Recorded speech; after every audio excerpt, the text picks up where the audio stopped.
Guys actually ಎಲ್ಲಿಗೆ ಬಂದಿದ್ದೀವಿ ಗೊತ್ತುಂಟಾ? ಅಲ್ಲಿ ನೋಡಿ. ಮತ್ತೆ ಅಕ್ಕ ಏನೋ ತೋರಿಸ್ತಿದ್ದಾಳೆ, ನೋಡೋಣ ಬನ್ನಿ. ಅಲ್ಲಿ ನೋಡಿ, ನನ್ನ ಮನೆಯ ಮುಂಚೆನೆ ಬೀಚ್ ಇರುವುದು. ಇದೇ ನನ್ನ ಪಡುಬಿದ್ರಿ ಬೀಚ್. ಸೊ ನಾನು ನನ್ನ ಫ್ರೆಂಡ್ಸ್ ಜೊತೆಗೆ ಬಂದಿದ್ದೀನಿ. ಇವಾಗನೇ ಹೇಳ್ದಲ್ಲವ ಗೋವಾಕ್ಕೆ ಹೋಗಿದ್ದೀನಿ ಅಂತ, ಅವಾಗಲೇ ಬೀಚಿಗೆ ಹೋಗಿಬಿಟ್ಟ್ಯಾ? ಅದು ಬಟ್ಟೆ ಕೂಡ ಚೇಂಜ್ ಅಕ್ಕಂದು, ಬಟ್ಟೆ ಕೂಡ ಚೇಂಜ್. ಒಂದೇ ಸೆಕೆಂಡ್ ವಿಡಿಯೋ ಬಟ್ಟೆ ಚೇಂಜ್. ನಾನು ಕಣ್ಣೆದ್ರಿಗೆ ಇದ್ರೆ ಶೂಟ್ ಮಾಡಿ ಸಾಯಿಸ್ಬಿಡ್ತೀನಿ. ಇರಿಟೇಷನ್ ಕಣ್ರಿ. ಮ್ಯಾಂಗ್ಳೂರಲ್ಲಿ ಬಂದ್ರೆ, ಉಡುಪಿಯಲ್ಲಿ ಬಂದ್ರೆ ಪಡುಬಿದ್ರಿ ಬೀಚ್ ಗ್ಯಾರಂಟಿ ವಿಸಿಟ್ ಮಾಡಿ.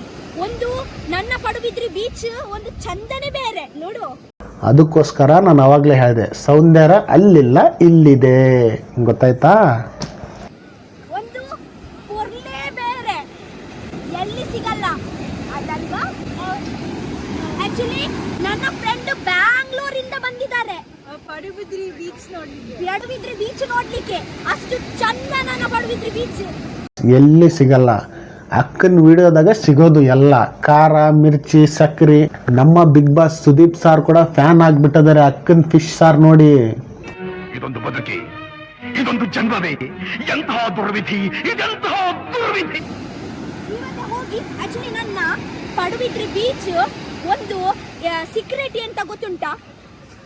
ನೈಟ್ ಆಗುತ್ತೆ ಅಲ್ವಾ, ನಮ್ಗೆ ಕೋಲ್ಡ್ ಆಗುತ್ತೆ, ನಿಮ್ಗೆ ಕೂಡ ಗೊತ್ತುಂಟು. ಬಟ್ ಇದು ನೀರು ಉಂಟಲ್ವಾ, ನೀರು ಅದೇ ಹಾಟ್ ಆಗುತ್ತೆ. ಸೊ ನೀವೇ ಯೋಚನೆ ಮಾಡಿ, ಕೂಲ್ ಕ್ಲೈಮೇಟ್ ಅಲ್ಲಿ ನ್ಯಾಚುರಲ್ ಹಾಟ್ ವಾಟರ್ ಅಲ್ಲಿ ಬೀಚ್ ಅಲ್ಲಿ ಸ್ನಾನ ಮಾಡಿದ್ರೆ ಎಷ್ಟು ಚೆನ್ನಾಗಿ ಆಗುತ್ತೆ ಅಂತ. ಅಕ್ಕ ಬೀಚನ್ನ ತೋರ್ಸವ, ಬರೇ ನಿಂದೇ ತೋರ್ಸಕತ್ತಿ, ಬೀಚ್ ತೋರಿಸ್ತಿಲ್ಲ. ಬೀಚ್ ನೋಡು ಅಂದ್ರೆ ಎಲ್ಲಿಂದ ನೋಡಬೇಕು? ನಿಮ್ಮ ಅಮ್ಮನ ಪಿಂಡ ಯಾವ ಬೋಳಿ ಮಗನಿಗೆ ಅರ್ಥವಾಗುತ್ತದೆ. ಓಕೆ, ಸೊ ಇವತ್ತೆ ಸಂಜೆದು 6 ಗಂಟೆ ಸನ್ಸೆಟ್ ಆಗುತ್ತೆ ನೋಡಿ. ಸನ್ಸೆಟ್ ನೋಡಿ ಅಕ್ಕ, ಸನ್ಸೆಟ್ ತೋರ್ಸೋಕ್ಕೋಸ್ಕರ ಇಷ್ಟೊತ್ತು ಕಾದಿಸಿದೆ ನಮಗೆ. ಗಾಯ್ಸ್, ಅಕ್ಕ ಬೀಚ್ ತೋರ್ಸಲ್ಲ, ನಾವು ನೋಡಲ್ಲ. ನಿನ್ಗೆ ಯಾಕೆ ಆಮೇಲೆ? ಸೊ ಎಲ್ಲ ಫ್ರೆಂಡ್ಸ್ಗೆ ಸನ್ಸೆಟ್ ಆಗಿ ಮುಂಚೆನೆ ತಗೊಂಡು ಬಂದಿದ್ದೀನಿ ನಾನು.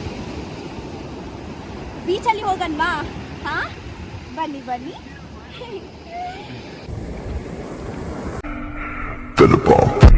มีนังแดงและจะกินนังส่วงมีนัง